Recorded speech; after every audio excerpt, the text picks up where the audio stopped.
Folks in Jamaica are still struggling to get basic supplies in the hurricane's devastation. Power is out for more than 70% of the island, and several communities report no running water.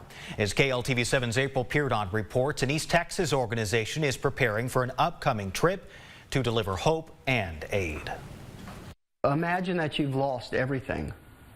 In just a couple of hours, it's all gone. Kelly Grizzard, the Refugee Assistance Coordinator for Love Mercy International in Tyler, has a heart and passion to serve those in need. The need comes in the form of terrible disasters like this hurricane that has just destroyed the island of Jamaica. Hurricane Melissa left a trail of destruction and devastation behind, leaving thousands of people in Jamaica without their daily needs. We're going to see buildings that are destroyed, lives that have totally been wrecked. Ways to make money are no longer possible. Grizzard is preparing for his trip there.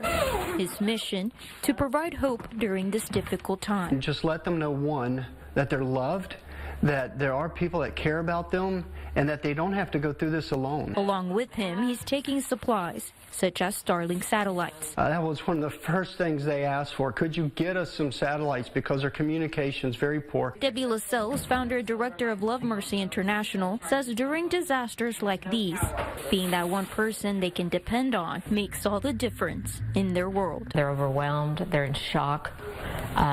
Sometimes they're numb, they don't know where to start, and it's very difficult to pick up the pieces of your life.